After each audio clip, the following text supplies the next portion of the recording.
Good afternoon, everyone. Welcome to the Institute for Australian and Chinese Arts and Culture at Western Sydney University. I'm Professor Jing Han, the director of the Institute. Before we start, I would like to acknowledge that we are on Parramatta South campus, which is on the country of the Darug people of the Darug Nation, and acknowledge their ancestors who have been the traditional owners of their country for thousands of years. We also like to pay our respects to the First Nations elders of the countries we are all sitting on today, past, present, and emerging. Last month, we held the inaugural lecture of IAC Art Talks, delivered by Dr. Guan Wei, with the title Identity, Position, and Presence. The lecture was so well received. If you missed the lecture, you can still view the recording on our website. The link will be posted in the chat. IAC Art Talks covers a range of very diverse topics. Each lecture, I can assure you, will be unique, interesting, and enlightening. This series is being developed by me and my colleague, Sally Beaumont. We both have a great passion and love for this series, so we decide to share the role of hosting. Sally will host today's lecture. Before Sally introduces our guest of honor, Dr. Luise Guest, let me briefly introduce Sally. Sally is currently IAC's Adjunct Fellow after having served on our advisory board for 3 years. Her interest in China began in 1982 when she was living in Italy and became fascinated by the story of Marco Polo and his travels along the Silk Route in the late 13th century. So Sally studied Chinese language and literature at Rome University. In 1988, she received a scholarship and went to study at the Beijing Language Institute, Beijing Yuyan Xueyuan, now Beijing Language and Culture University, where she spent 2 years studying and researching her thesis, The Female Role, Dan, in Peking Opera. In 1996, she became the China representative for London Art Gallery Chinese Contemporary and helped to introduce many up-and-coming Chinese artists to the British art scene. She moved to Australia in 1998 and continued her passion for art and curated an exhibition of Chinese ink and oil painters at Mossman Art Gallery in 2000. So we have been very lucky to have had Sally contributing to our art program. Now, please welcome Sally Beaumont to introduce Dr. Luise Guest. Thank you, Jing, for the very kind introduction. I'm very excited to be hosting this second lecture in our seminar series, IAC Art Talks. And in a moment, I'll be introducing our fabulous guest speaker. But before I begin, I'd also like to acknowledge the traditional custodians of the land that I'm on today, the Darug people of the Darug Nation. I recognize their enduring connection and contribution to the land, water, culture, and community that have existed for over 60,000 years, and I pay my respects to their elders, past, present, and emerging. So today we're thrilled to have Dr. Luise Guest as our speaker. Luise is an art educator and an independent writer, researcher, and curator focused on China and contemporary Chinese art, a topic that she's dedicated the last 13 years of her research to. Her writing has been widely published in print and online platforms, including the Australian and New Zealand Journal of Art, the Journal of Chinese Contemporary Art, Art Monthly Australasia, Artist Profile, Randian, and Yishu. Her first book, Half the Sky, Conversations with Women Artists in China, was published in 2016 by Piper Press. She curated an exhibition of artists featured in the book in Beijing and Hong Kong in 2016, and Tao Aimin's first solo exhibition in Australia at Vermilion Art in 2023. She wrote the text for the White Rabbit collection book, 99 Artists, published in 2019, and is now working on a new book examining Chinese artists whose work challenges masculinist traditions of ink painting. Currently teaching in the Master's Program of Curating and Cultural Leadership at UNSW, Dr. Guest's research interests include aspects of gender and national identity in art from Greater China, and the influence of Buddhist and Taoist thought on the work of contemporary artists. Today, Luise has prepared a rich and fascinating talk entitled Half the Sky, Women Artists in Modern and Contemporary Chinese Art. After her lecture, we will have some time for some Q&A, so please post any questions you might have in the Q&A section at the bottom of the screen. And now, without further ado, please welcome from wherever you are watching, Dr. Luise Guest. Hello, everyone. Firstly, I want to acknowledge the Gadigal people of the Eora Nation and pay my respects to their elders past, present and emerging. It's from their lands that I join you today, recognising that sovereignty was never ceded.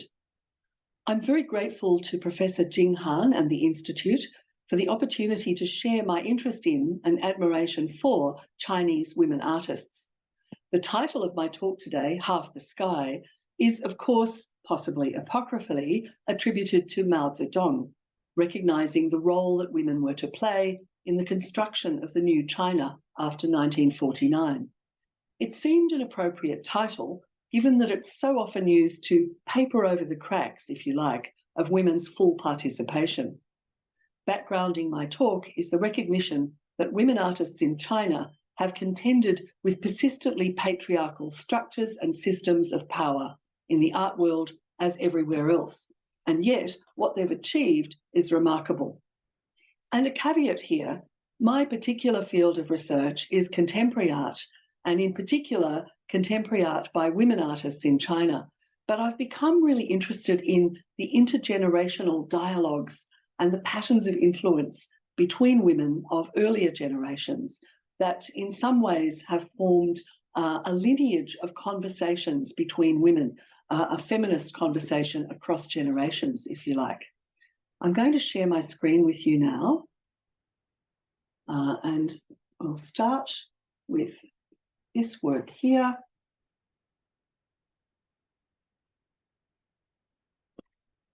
And it's a work by the artist Bu Hua. I've particularly selected the work of women who explore specifically gendered life experiences of girlhood and womanhood, motherhood and daughterhood as my focus tonight. I'm going to introduce you to Chinese women artists of 3 or perhaps 4 generations. We'll move from the early 20th century Republican New Woman, or Xin Nuxing, in the modernising intellectual and artistic circles of Shanghai, to the emergence of the post-cultural revolution avant-garde in Beijing, and to contemporary artists exploring conventions of gender in the 21st century. With the exception of the earlier artists, they're all women that I've interviewed at various times in China, face-to-face, and or via Zoom and WeChat in the last 3 difficult years of the pandemic. So it's necessarily a brief overview. And I want to begin with this work, Microcosmos by Bu Hua. She's a pioneer of digital animation. She's the producer of a series featuring her alter ego, a very feisty schoolgirl that she describes in Beijing dialect as a confident girl with swagger, as she told me. And I love the sense of absolute joy and fearlessness in this work. Who better then to start us off on a journey exploring the work of women who persisted even when the odds seemed to be stacked against them. So here's the list of our focus artists today, and another work by Bu Hua depicting her schoolgirl avatar. This series of works is quite nostalgic. It reflects the artist's memories of wearing the red scarf of the Young Pioneers Communist Youth Group in a very different Beijing, long before the demolition and reconstruction of recent years. Bu Hua says that at first sight, these works seem very cute, but then you take a second look and realise they have an undercurrent of darkness. Her feisty schoolgirl is battling monsters, and the skeletons, insects, and dark forests symbolise the ills of contemporary life, including pollution, climate change, and geopolitical tensions. And we see that here in this work. with the fantastic title of Brave Diligent. Buhua's alter ego is perched on top of a mountain, wielding a sword like the swashbuckling heroine of a wuxia movie. She seems ready to do battle with the forces of the darkness that we glimpse behind the rays of the sun, and we can imagine the cacophony of these circling birds flapping around in alarm. Note the bombs incoming. So there is always that sense of some sort of impending catastrophe in these works, despite their beauty and the decorative forms that owe something to Japanese woodblock printing, something to the animations of the Shanghai film animation studios of the 1960s, and a language that is purely Buhua's own. But first, I want to begin with a prologue and go back to look at the artist Pan Yuliang and her extraordinary history. It's a history informed by the recent re-examination of her work by scholars such as Amanda Wainwright and Phyllis Teo, and also by the interest in her by Chinese artists. There was a major exhibition of contemporary artists' responses to her work in the Guangdong Times Art Museum in 2019. Pan Yuliang was known for her series of self-portraits, such as this one here from 1924, and for paintings, drawings, and prints of nudes, influenced by modernist artists such as Matisse, which shocked many in China. She was born in 1895, orphaned as a child, and sold into a brothel. Her freedom was purchased in 1913 by a customs official named Pan Zanhua, to whom she became a concubine and a second wife. She was 18 years old, and as Amanda Wainwright says, in surname at least, lifted out from the ranks of the despised. Almost overnight, she entered the parlours of Shanghai's merchant and artist circles. At 25, she was accepted into the Shanghai Art Academy, which was at the forefront of teaching Western painting style. In 1923, Pan was invited to study in France, spending 2 years at the École Nationale Supérieure des Beaux-Arts in Paris, before then spending a further year in Rome. When she returned to China, she had 5 solo exhibitions between 1929 and 1936, and she taught in Shanghai and in Nanjing, before she returned to Paris in some disillusionment in 1937. By that time, her paintings of nudes, such as this one, Solitude from 1929, were increasingly criticised in a China torn apart by war and a rising tide of nationalism. And we must remember, of course, that historically China had no such tradition of representing the nude figure. After one of her paintings was defaced with the words, "A prostitute's tribute to her patron," she left China and returned to Paris. Historian Ya-Chen Chen movingly observes how China's emergent feminism failed the artist, and I quote, "The female body freed from the brothel became an important signifier in the discourse of emancipation, but the woman herself is dispensable." Pan's nudes are often considered to be representations of the artist herself, including possibly this one. And this work is sometimes called Gazing in the Mirror, and even in some translations of the title as Narcissism, which seems to me to reveal the moralizing stance of the translator rather than the intentions of the artist. The work also represents a challenge to the prevailing, punishingly narrow beauty standards of the day. Then, as now, pale and thin was considered desirable. This lovely self-portrait from 1945 on the left here, one of many self-portraits in her oeuvre, shows the influence of European modernism, but also Pan's capacity for producing compelling images, strongly graphic compositions. They're deeply meditative and self-reflective. We think of the portraits of Suzanne Valadon or Gabriela Munter, who, like Pan Yuliang, struggled with gendered notions of womanhood. So this work was painted in 1945 at the end of the war. Pan had relocated from Paris to the countryside in 1939, and it's not certain when she returned to the capital city. There is a story, perhaps apocryphal, about a work exhibited in Paris in 1941 being slashed by a German soldier who wanted it for a lower price. But looking at the self-portrait, there's a quietness about it, which the curator Nikita Ingtian-Tsai, who curated the Guangdong Times Museum show, has described as a kind of silencing of the artist. She said, "The moment we embarked on the journey of investigating Pan Yuliang and her life, we found the prescribed mission of speaking for her impossible." Tsai and the artists involved in the exhibition found the question, "Who is this woman?" almost impossible to answer. If we look at the work of the two seated nudes on the right, it's probably easy to see why these works shocked many Chinese audiences. Certainly there's an erotic quality to the work. There's the very evident debt to artists such as Matisse in the simplified forms, curvilinear, beautiful lines, and some level of distortion. And a representation of the nude which was, to some extent, really incomprehensible to audiences in China at the time, other than those in the sort of, very narrow modernist art circles in Shanghai. Her work was shown in Paris in 1977 in an exhibition called Quatre Artistes Chinoises Contemporaines for contemporary Chinese artists.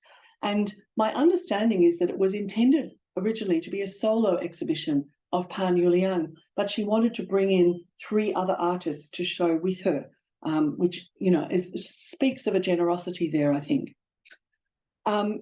This work then was shown, these works were shown at the Musée Czerniewski in Paris, and a few months later, Pan Yuliang died, and leaving behind approximately 4,000 paintings, which were transported to the basement of the Chinese embassy in Paris until they were sent back to China in 1984.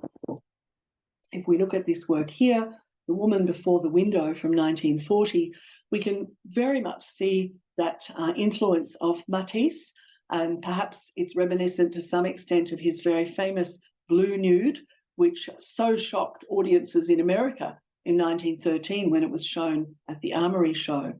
And we see that same, tilted, flattened picture plane, the decorative forms of tapestry and carpet and wallpaper, the strong red and blue with hints of green, the black outlining of the form, the use of blue for the shadow. But I think also we see traces of the School of Paris and of artists such as Modigliani in the elongation of the form itself as well.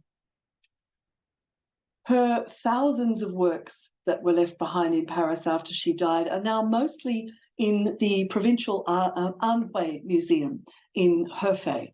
And to some extent, they've been inaccessible to scholars and art historians and curators for a long period of time. So interestingly now, I think the significance of her work is reevaluated and moving it beyond just the extraordinary story of her life with its beginnings in the brothels of Shanghai.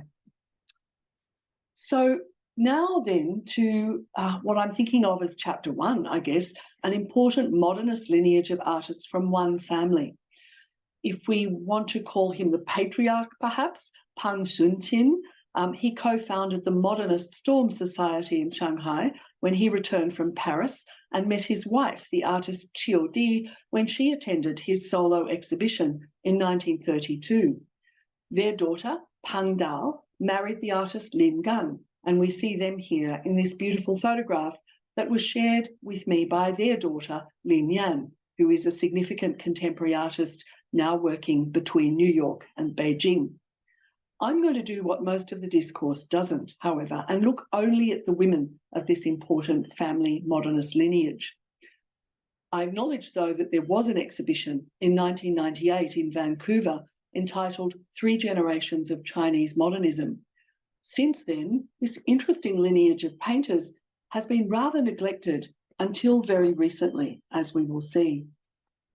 So back to that first generation, the artist Qiu Di, and her membership of the Storm Society, or the Juelan Shi. Born Qiu Bizhen, she began using the name Qiu Di in the early 1930s, later signing her work with the anglicised name Xu Di. In 1920, she studied at Fuzhou Women's Normal University, where with 3 classmates, she formed a group with the fabulous title of the 4 Talented Women of East Fujian.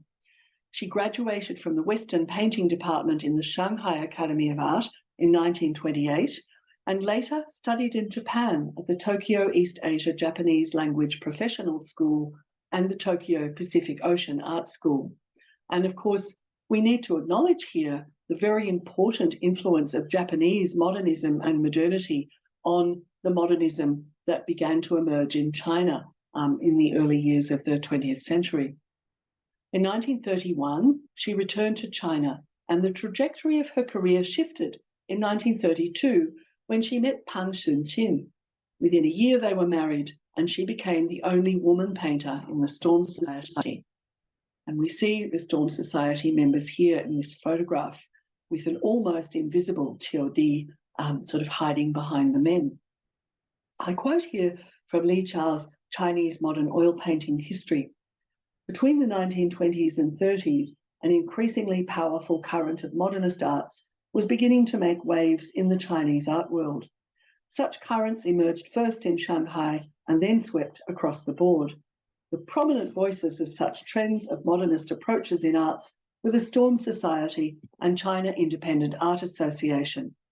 The emergence of such art societies was likened to the blooming of new flowers, which shows a tinge of radiant colour and which blows a more refreshing air of modernist paintings into Shanghai during a period of silence and inactivity. The manifesto of these groups called for sweeping change to what they saw as an ossified culture. Now, despite her pioneering actions as one of the first female oil painters in China, Qiu Di remains somewhat on the periphery of China's modernist art movement. Recent research by Amanda Wainwright in her book The Golden Key repositions her to the centre of early 20th century dialogue about new roles for women in China's art world, reassessing the impact her membership had on the 1930s Shanghai art community. She embraced new styles and genres of modernist art with the same adventurous spirit as her husband and her male colleagues. Sadly, though, only 2 original paintings survive from the Storm Society period, one of which is this one, Wild Chrysanthemums.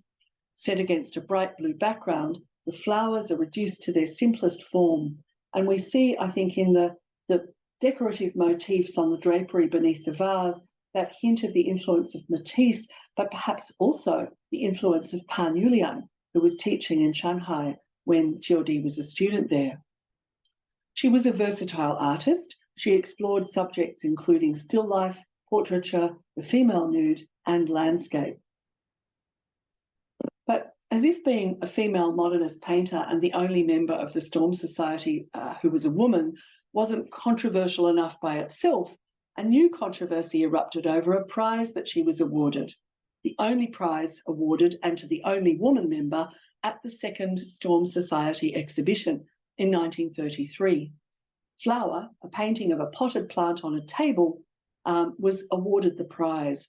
The original work was lost decades ago, and all that remains of the painting today is a black and white photographic reproduction and a couple of brief textual references. Painting was characteristic of her style, a faithful representation of recognisable objects with a nod to Fauvist colour, some expressive brushwork and stylisation, for example, in the flattened, tilted perspective. It was described as daring and non-representational by Julia Andrews and Kuei Shen in a 2006 catalogue raisonné. And to quote Ralph Crozier's Post-Impressionists in Pre-War Shanghai, what disturbed critics and casual onlookers was the fact that in a decorative picture of a potted plant, she'd painted the leaves red and the flowers green, which I guess goes some way to show you the conservatism of the audience at the time. In order to support her husband and family during the Second Sino-Japanese War, Qiu Di largely abandoned her painting practice, and when she did, she returned to her earlier focus on still life. But she never found the same level of critical success that she'd received in her early career. And to quote Amanda Wainwright again, as a case study, she offers the chance to better understand the complicated role women career artists played in the development of modern Chinese art. Irrespective of their groundbreaking efforts, she and other Chinese women artists remained near the margins of the art community. For a brief interval, however, the momentous realization of gender equality had seemed just on the horizon, and she revelled in belonging to an influential art organisation. If we look at these two works here, the undated still life on the left, and then on the right, a watercolour from 1947, Vase of Flowers and Fruits, we can see that debt to the tilted perspective of Cézanne, to a mild form of cubism, and some hints of other modernist styles in that shallow, flattened pictorial space, the odd perspective, the simplified forms, and to some extent, some gestural brushwork. Giordi continued painting until 1957, the year before she died. However, her later work didn't receive the same attention as that of her husband, Pang Sun-Sin, and she's described by Wainwright as being lost in his shadow. She never had a solo show, which does strike me as really sad. Now then, to her daughter, Pang Dao, the daughter of Pang Sun-Sin and Giordi, and a member of a generation of artists that are somewhat lost to view because the narrative of contemporary Chinese art has focused so exclusively on the 85 New Wave and then on the avant-garde that emerged in the 1980s and 1990s in China. So a generation, a sort of intermediary generation that, and the significance of their work is now beginning to be reassessed and reevaluated. She studied initially in Hangzhou and then transferred to the painting department of the Central Academy of Fine Arts. And when she graduated, she was offered a teaching position there in the printmaking department, where she stayed for many years. She was a really influential educator. During her early period as an independent artist, she created a range of bright grey paintings with realist features. And I'm quoting here from some materials produced by Pearl Lam Gallery in Shanghai for an exhibition in 2019, stating that not interested in engaging with politics, Pang was discounted as academic and conservative, and her works did not spark much critical debate within the binary categorization of art as either new or traditional at that time. Interestingly, though, she was among the first group of artists sent from China to Europe to study, and she lived in Paris for a year in 1984. And I want here to quote something from the materials produced around an exhibition at the Inside Out Art Museum, curated by Carol Yinghua Lu in 2018, and part of a series of exhibitions intended as a re-evaluation of that period of the 1970s and 80s. And the exhibition was called Dancing Notes, and I quote this take on her work. Against a liberal background of the 1980s, a new trend of art was on the rise. It set out to liberate experimentation of forms and languages in art from expectations of political propaganda and control. It was then that Pang Dao delved into extensive explorations of modernist paintings. Soon she made headways on several fronts, subverting customary ways of composition, abstracting landscapes, turning figurative images into graphic shapes, playing with colours of great contrasts in great depth, reappropriating and reconfiguring traditional Chinese cultural icons. And that's what we're going to talk about in relation to this work here, Yan from 1987. Pang Dao shared the urge of her peers who wanted to return to the study and experimentation of art and its formal qualities, and she approached it with the modernist experiences that her family had passed on to her in her childhood.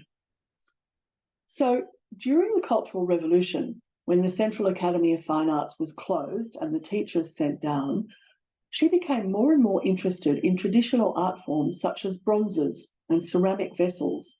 And when she returned to Beijing, she considered how she could use these very Chinese forms in a modernist idiom. And we see that in this work, Yan, from 1987. And as you can see, it derives its form from the classic shape of these three-legged vessels. The one in the photograph is from the collection of the Musée Czernyski in Paris, which had shown Pan Yuliang's work in 1977. Two more examples from this series called Revelation of Bronze, one from 1989 and one from 1981, where you can see an increasing crispness in the form of the work. This was really a significant point of departure. She was consciously moving towards full abstraction. And I'm going to cite the description from the recent exhibition at Pearl Lam Gallery in Shanghai about these works. She flattens the imagery of bronzeware from the Shang dynasty in a meticulous manner and develops the painting through a formal exploration that goes well beyond decoration. The picture plane is imbued with colour patches of abundant variations of hues and fluid geometry to give the representation of a monolithic artefact an illusionary solidity. And we see that same interest in Chinese history and in traditional material culture here in this work, Revelation of Bronze, Green Mosaic from 1986. She continued to, restlessly experiment and innovate over subsequent years.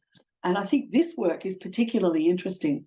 It's called Nature and Plastics from 1997, and it was shown in an exhibition of Pang Dao and her daughter Lin Yan called A Material Lineage at Pearl Lam Gallery in Shanghai in 2019. It very much reveals her experimental impulse. I think we see the influence of European arte povera, it's very evident, but also I suggest that we see a trace of the very influential Rauschenberg exhibition in Beijing in 1985, which introduced so many artists to the possibilities of the found object. In this work here, part of a series that explores music, the influence of music, she particularly loves the composer Debussy, and I think there are hints here, obviously, of her interest in modernist artists, including Kandinsky, and that continuing experimentation with an abstract language of form. And these two recent exhibitions, Dancing Notes at the Inside Out Art Museum, which explored this series devoted to music, and some of the works from the series again shown in the exhibition with Lin Yan at Pearl Lam Gallery, Shanghai in 2019, they've really done something to focus serious consideration on the significance of her work. Pang Dao's husband and fellow Kafa teacher, Lin Gan, meanwhile, was awarded a major retrospective survey show at the Central Academy of Fine Arts Art Museum in 2019. I want to quote a little more from the materials around the Inside Out Art Museum show, Dancing Notes. Her practice was neither appreciated in the modernist school propagated by the New Wave art of the mid-1980s, nor were her approaches welcome by the relatively conservative forces in the art establishment. The new generation of critics and theoreticians were fixated on new concepts, new forms, and new discourses introduced by young artists. They did not have the time or patience for the quiet reforms in and of art carried out by the middle-aged artists like Pang Dao, and they even dismissed them as pure formalism. Still, Pang Dao was absorbed into her own field, furthering the complex and rich modernist explorations of the two generations of artists before and after liberation in 1949. Pang Dao, as had her parents, spent many years teaching, which is another kind of material lineage that's especially important in China. Pang taught the very significant artist Xu Bing in the printmaking department, and Xu Bing, in turn, has been influential teaching the next generation of artists at the Central Academy of Fine Arts. And so now here is Pang Dao's daughter, Lin Yan, in a photograph I took in her New York studio in 2018. As you can see from the work in progress behind her, she works mostly in paper, despite her rigorous academic training, firstly at the Central Academy of Fine Arts oil painting department, where she was in the first intake of students when the school reopened after the Cultural Revolution, and then in Paris at the École Nationale Supérieure des Beaux-Arts, and afterwards she went on to undertake further study in the USA, where she became really interested in minimalism. Here's Lin Yan as a very serious teenage student at her easel in the oil painting department at the Central Academy of Fine Arts. And here in a portrait painted by her mother called Just Borrowed Catalogue, Portrait of Lin Yan from 1979. She's shown here as a student clutching a precious library book about Rembrandt at a time when it was really hard for artists and students in China to come by reproductions of Western art.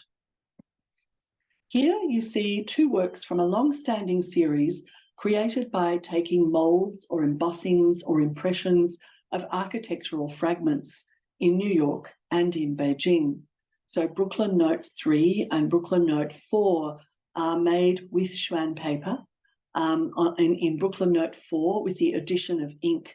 So those two intensely Chinese materials of Schwan paper and ink feature really strongly in her work, as does this idea of the environment, the architecture, the built environment in which we are immersed in urban spaces. Often her work is made in the form of installations, which are very often very immersive to audiences. We see one here, Inhale, from 2014, made also with plastic bag and light, as well as Schwan paper and ink, seen here in an installation in an exhibition in Taipei. And the work is part of a series that reflects her sense of concern and anxiety about environmental degradation, and in particular about air pollution. So hence the title, Inhale. And we see that here again in a work that many people in Sydney may have seen in the White Rabbit Gallery here. It's a work that's been acquired for the White Rabbit collection and consists of Schwan paper. It's folded, it's crumpled, it's suspended. Some of it is coloured with ink, some of it is white. It moves very gently in the slightest breeze in the gallery space. Some of the black Schwan paper is imprinted with bricks and roof tiles that she made in the soon-to-be demolished hutongs in Beijing in the late 90s and early 2000s. So again, that process of taking molds or embossings from architecture. Her work acknowledges the influence of artists such as Robert Rauschenberg and Jasper Johns, and also of the American high modernists, artists such as Franz Klein or Robert Motherwell, who themselves were really interested in Eastern Asian calligraphy and ink painting and in the practices of Zen Buddhism. So there is that sort of transcultural conversation across from east to west and west to east and back again. Lin Yan is particularly interested in Taoism, and she makes explicit references to yin-yang relationships through her use of the Schwan paper and ink, where we see her work exploring relationships that oscillate between light and dark, between lightness and airiness of form and heaviness, weightiness and volume, between form and shadow. And that positions her work as distinctly Chinese, despite her USA context and her position as a transnational artist who exhibits globally. From there, I want to move to a group of artists who reveal a post-cultural revolution retreat from the previous revolutionary insistence on erasing gender distinctions. So we're going back to look at the period after the Cultural Revolution, after 1976, and I'm calling it the retreat from holding up half the sky. The image on the slide is a detail from a beautiful painting of a mother and child in a domestic interior by Yan Ping, who I'll look at in a moment. But to contextualize this, after 1949, the explicit policy of the Chinese state was the erasure of feudal gender distinctions and the equal participation of women in the great socialist project. As Mao Zedong explicitly said, the times have changed, men and women are the same. Images of women in propaganda posters like this one and socialist realist painting showed them welding, driving tractors, digging coal, or standing shoulder to shoulder with their comrades in the factories and the army. feminism became enmeshed in, but was always secondary to, the construction of socialism. At the end of the Cultural Revolution, however, there was an observable shift from socialist themes in art to the depiction of personal interior worlds and domestic subjects, most noticeably by women artists. The feminist critic and curator Liao Wen explained this as a reaction against the institutionalized feminism of the revolutionary period, which she describes as being disastrous for women. She said, "It became more miserable for the women who engaged in revolution because they had to shoulder half of the sky, doing the work of men with the double load of domestic labour and family responsibilities." And that's from an interview that she recorded for Asia Art Archive in Hong Kong. After the enforced gender neutrality of the Mao years, this period of introspection resulted in a re-examination of masculinity and femininity.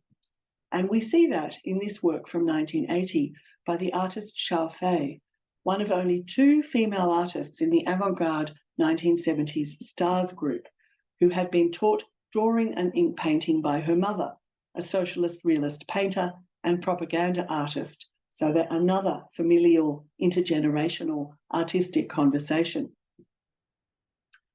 This work from 1980 really illustrates Liao Wen's point about female artists turning their gaze inwards.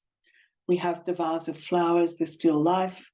We have the artist's materials of her work, the palette and brushes that we see in the centre of the composition. And then this sort of hazy, slightly blurry, soft image of the woman reflected in the background, whether it's the image of the artist herself or whether it's the artist's model, is somewhat ambiguous. There's the debt to modernism in the tilted perspective and intersecting planes and the broken brush marks.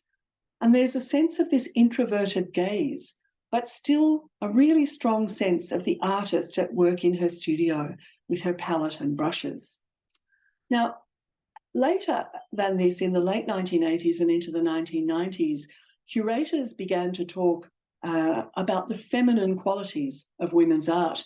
And this became very prominent, particularly during the 1990s, when gendered exhibitions of women's artworks became really common. And there were some very significant exhibitions in Beijing of women artists, but they were focused on a somewhat essentializing view of what women's art should look like, what women's art should be focused on, that really emphasized that sense of interiority, the domestic.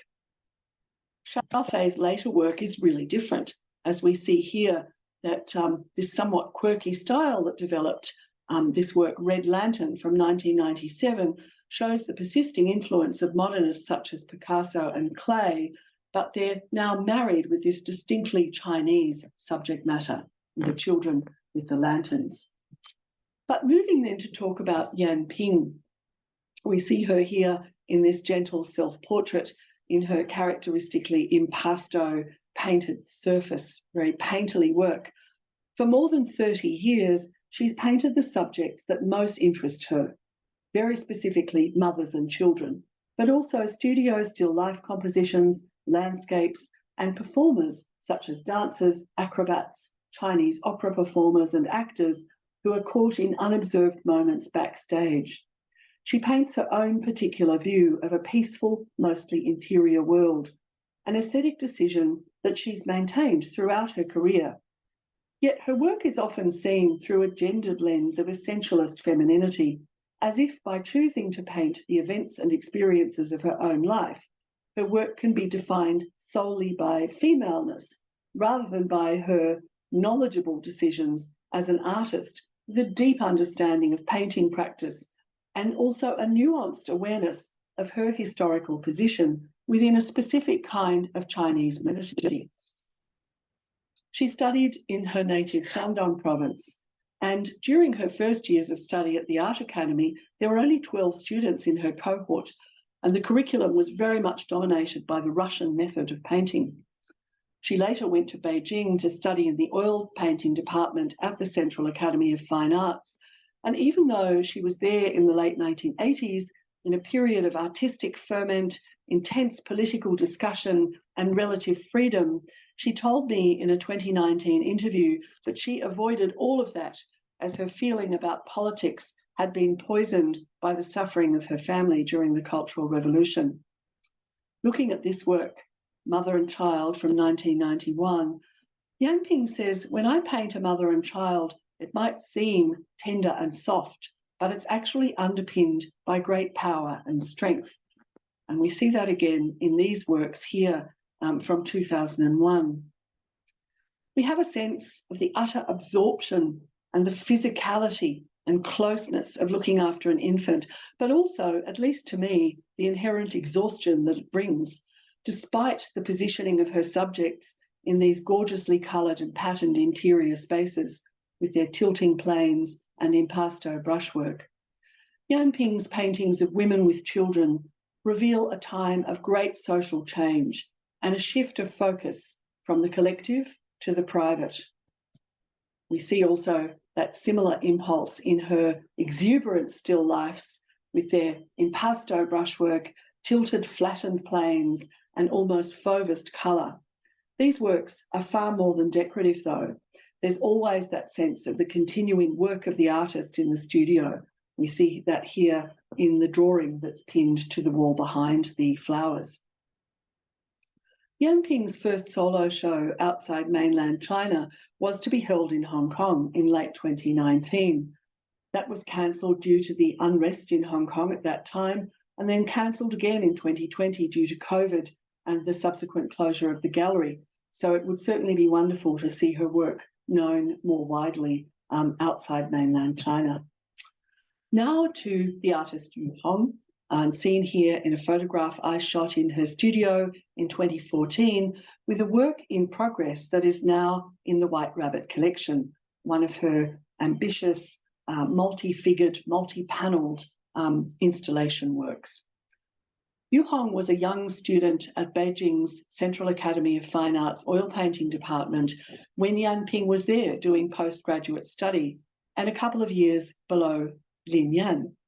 She had come from the privileged position of an artistic family. Her mother was a socialist realist painter who taught at Beijing's Minzu University for ethnic minority students. Again, an intergenerational artistic influence between women. She married a fellow student, Liu Xiaodong, and the two are among the most significant figurative painters in China.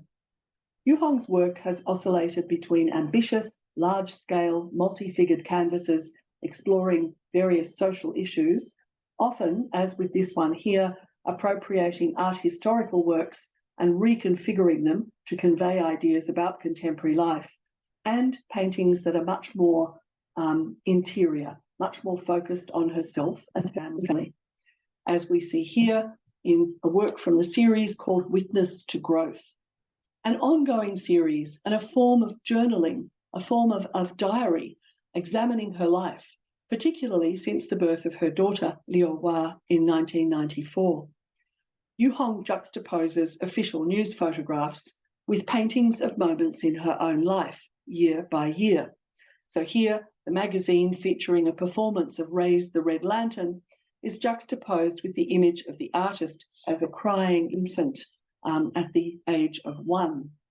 And we see that sense of memory, a re-examination of her life again here in 1978, Yu Hong, 12 years old, where the magazine photograph, a somewhat idealized image of these rosy-cheeked children out sketching or drawing in the countryside, is juxtaposed with a more formal and a sense of wariness, perhaps, in the painting based on the family photograph that we see on the right. So the works are about memory, just as are Wu Hua's.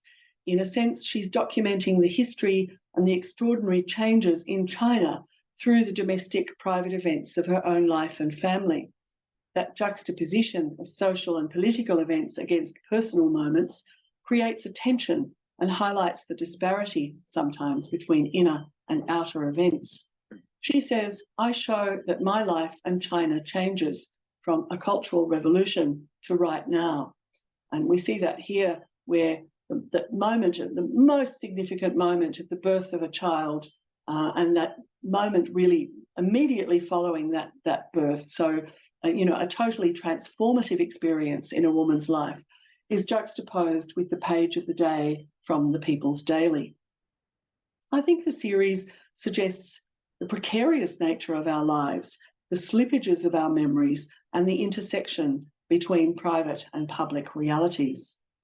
More recently, Yu Hong has painted another series examining her life called 500 Mirrors, where she introspectively examines her own history from the vantage point of being 50, and there's one painting for every year. So here on the left-hand side, we see the toddler Yu Hong riding her tricycle, dressed all in revolutionary red, and around her neck, a beautiful badge that shows in the center the very famous propaganda painting called Chairman Mao Goes to Anyuan. And on the right-hand side, Yu Hong, dressed as a young pioneer with her red scarf, looking somewhat apprehensively through the red stage curtain and into the darkness of the auditorium beyond. This work was shown in a major retrospective exhibition in Shanghai's Long Museum in 2019, and the series is now in the private White Rabbit collection here in Sydney. Then I want to move on then to look at the 1990s and beyond. And the 1990s, because it was a period where Chinese artists and intellectuals and writers and scholars became really interested in feminism, a time when many feminist texts were being translated into Chinese, and all of those kind of slippages and transformations that occur when a kind of theory travels from one place to another and it is often transformed in the process.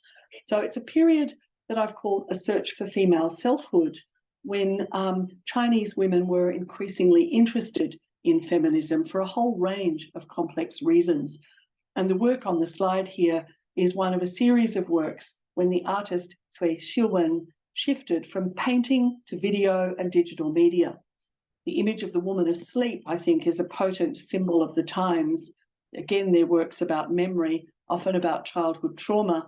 Some show large groups of sleepwalking women, and they're often posed against the background of what appears to be the Forbidden City, or the sort of heavy, traditional imperial architecture of Beijing. Cui Xiuwen, who died far too young in 2018, and this photograph makes me very sad, but also very grateful to have had the opportunity to meet with her.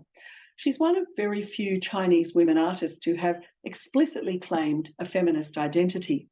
Together with 3 fellow CAFA graduates, she started a feminist studio called Siren Studio, Siren Gongzuo Shi.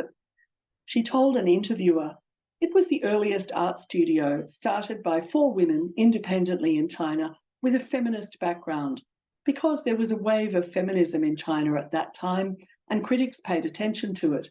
So maybe a fairly pragmatic reason." But she said also, 4 of us decided in a meeting to open a studio based on the idea of feminism, because there were few opportunities for female artists then. So we can then go to her most notorious work, Ladies' Room, or Shishoujian, from 2000, a video work, and a still from the video is what you're seeing here. So Cui and the other members of the Siren Studio were invited by a collector to visit a nightclub, and she was fascinated by the sort of private/public space of the ladies' bathrooms, where women were away from the gaze of men. And she made a video with a hidden camera. And you catch just glimpses of the world outside the door, where their male clients are waiting for them. Because what we're seeing is women sex workers in the ladies' toilets of this Beijing nightclub or karaoke bar. It's a work that reveals the resurgent sexual economy of urban centres in reform and opening China. With a concealed handheld video camera, she recorded them unwinding toilet paper, adjusting their clothing, entering and leaving the cubicles, doing their hair and makeup, talking on their mobile phones and counting out their money. Unlike traditional representations of courtesans, in Ladies' Room, it's the female gaze that is the intense focus of the artist via her video camera and of the women who gaze at their reflections in the mirror. We don't see the male clients out in the noisy nightclub at all. Her best known series of works, One Day in 2004, are seen here, and also a series called Angels, feature the use of hired models who are stand-ins, if you like, who represent the artist herself at various ages.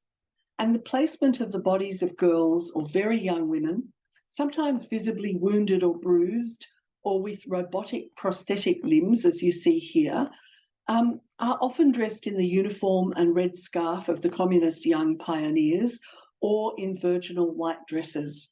They're posed against the imposing masculine architecture of the Forbidden City, or as here in this series of pregnant girls or young women, against the cranes and smog of the newly reconstructed city. They evoke a claustrophobic sense of the present day juxtaposed with traumatic memories of the past.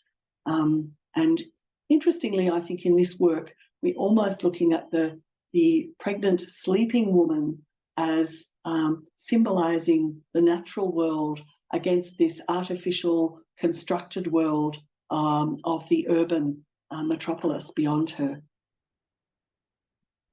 Then looking at a very different artist, Dao Aimin, who works almost like an ethnographer or an anthropologist, doing field work before she makes works in the studio. She researches the lives of rural women, which began with her very elderly neighbour in the village outside Beijing where she was living. She recorded an interview about this woman's life and then collected her old, obsolete wooden washboard. Now, Tao Aimin herself is from a rural background, so she feels a particular affinity with women in the countryside and their often hard lives. Since then, she's interviewed literally hundreds of old women, and they've donated their obsolete wooden washboards to her, and she began to use them as found objects to make sculptural installations, as we hear in River of Women, shown in a current exhibition called Stepping Out, Female Identities in Contemporary Chinese Art, that's currently showing in Salzburg in the Museum of Modern Art there. In the original iteration of River of Women, Tao Aimin painted a portrait of each woman on the boards. And then here, in later iterations, the focus is more on the weathered surfaces of the boards and the story that they tell about the hard lives of rural women and the relentless labour, domestic labour of their lives. And domestic labour is not a subject that is often explored in contemporary art anywhere, much less in China. So she'd begun to see that she could use not just the boards, but also incorporate ink painting into her work with the washboards. And at the same time, she discovered the ancient so-called secret women's script called Niu Shu, and she saw its possibilities as an unreadable kind of calligraphy, which links her to important contemporary artists in China, such as Xu Bing and Gu Wenda, who also explore ideas about language and meaning using unreadable or invented calligraphy. But Tao is interested in the idea of unwritten histories, in who decides which stories will be recorded, who's left out of official histories. And there are no surprises, I guess, that it's often women whose lives go unremarked and unremembered. Niu Shu is a syllabary, not a language, invented at an unknown date by uneducated, illiterate rural women in very remote mountain villages in Hunan province and used to write their local dialect. Its origins are a mystery, maybe oracle bone script, or maybe the women's embroidery stitches. Nobody knows. And Tao has used it in installations like this one, where she made hand-printed books that are hand-bound in that traditional Chinese manner, with pages printed from washboards and Niu Shu script written almost invisibly on the four edges of the books. She's also used it in scrolls and ink works like these, which were shown at a recent exhibition at Vermilion Art in Sydney, an exhibition that I curated as Tao Aimin's first solo exhibition here in Australia. So in an instant number 9 from 2011, shows her technique of making rubbings from the washing boards almost in the way that in ancient China, rubbings were made from the calligraphy on stone stele, a sort of monumental approach that also echoes in the work on the left, the Chinese modernist history of woodblock printing. You can see the Nushu script written on both of these works here. And so she's exploring women's histories in works like these. She said, Nushu is a kind of language and washboards are also a kind of language. I was telling women's stories with two languages. So from here, finally, I'm going to conclude with a young artist from a different generation who explores gender and gendered identities and sexuality in a different way than the older artists. And I might need to warn you that there'll be some explicit images of the female body in the next few slides. And yes, these are indeed golden vaginas. So Luise works with porcelain, with clay, in experimental and innovative ways. And she's one of the only two artists in this talk who explicitly identify their practice as feminist. Experiences of childhood prompted her interest in feminism. She felt that she had no value as a girl. Her own grandmother had tried to persuade her parents to give her away because she wasn't born a boy as a second child. She made her escape to Beijing to study art at the Central Academy of Fine Arts in the sculpture department. But during her studies there, she saw a raku firing taking place in the ceramic studio, and she was immediately intrigued. And on graduation, she moved to Shanghai to set up her studio there, and then also spends several months each year in Jingdezhen, and now also in Spain. So she's working very much transculturally and transnationally. Her work explores sexuality, motherhood, freedom, and constraints on freedom, and in particular, the constraints on freedom imposed in a still Confucian, still patriarchal society. So this series, Our God is Great, part of an ongoing series, features here 52 vaginas or vulvae made from porcelain coloured with iron powder. And women artists have often deliberately challenged societal taboos with images relating to female genitalia or menstruation or childbirth, and Luise is no exception. She's using the sensual malleability and inherent fragility of the medium of porcelain to explore deep-seated psychological scars stemming from her childhood and to convey ideas about how gender operates even today to uphold power imbalances in China. She says, ceramic art granted me the freedom of expression I sought. The clay and I broke through conventions and I slowly became empowered. So here, Our God is Great, shown as an installation in the exhibition that I mentioned earlier in Salzburg, which was also previously shown at the Lillehammer Museum in Norway and in Denmark, in Copenhagen last year.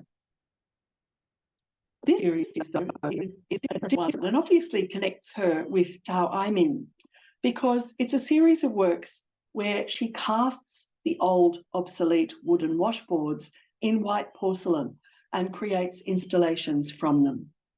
She said, I used a washboard all the time during the 5 years living in the dormitory of Kaffa, far away from my hometown, and it always reminded me of the full heart of unconditional love that my mother had shown for me all those years, washing clothes, cooking, taking care of me. So, it was a symbol perhaps of homesickness. She said, my mother got a washing machine eventually, and I felt she's getting old and helpless in her life. The washboard she used in the past was abandoned in the corner, and when I saw it, I brought that first washboard from my mother into my porcelain world, and the work is called Mama, a mother. She says that the traces of wear and tear on their cast porcelain surfaces are like the marks of age and time on a woman's body, but they also symbolise the sacrifices made by women and their relentless lifelong labours. And I'd suggest that they're installed like this in the gallery space. They really are almost like ghosts or they suggest leaning gravestones with unreadable epitaphs for anonymous women. So, in conclusion then, the terrain of feminist art is a contested one, yet these women artists, whether or not they identify as feminists, are making work that reveals hidden histories and speaks to female experiences and subjectivities. Through a lens of gender, their work may clearly be understood as underpinned by a feminist intention, whether explicitly claimed or not, representing a refusal to accept the limitations and strictures of a still patriarchal art ecology. The works that I've shown you today, I would argue, are all feminist in the sense that they emerge from the significant life experiences of women, of remembered childhood trauma, sexuality, birth, motherhood. They gaze inwards at the self as well as outwards to the world. From its earliest days, feminism in China has a distinct history that's linked to Chinese modernism. After all, the anarchist and feminist writer He Yinzhen published On the Revenge of Women in 1907. I would argue also that the work of each woman was and is impacted by their exhausting interactions with a still patriarchal art world that often pays lip service to the work of women artists. The women, however, have persisted, so perhaps they are holding up more than half the sky. Thank you very much. Thank you so much, Luise. That was an absolutely outstanding talk. We've learned so much. I know I have. I've been scribbling notes all the way through of artists that I want to go back and look up. I loved that painting by Pan Yu Liang, The Solitude from 1929. So beautiful. And actually it's really interesting because I've never had a chance to see some of those works. I mean, my sort of education about Chinese art really began when I lived in China. And so I was, you know, involved with all the contemporary artists. So seeing this earlier stuff is just outstanding and astonishing, I'd have to say, because you can sort of see the development of this, well, this feminist narrative. It's just so interesting from way back, you know. So thank you so much for sharing all of those beautiful slides. I would like to thank Dr. Luise Guest again for her such an eye-opening and enlightening talk. And thanks to my colleague Sally for hosting this talk today. And of course, thanks to you, the audience, for your attendance and support. I just want to say our next lecture will be held on Thursday, 22nd of June at 5 p.m. same time. And it will be on a very different topic.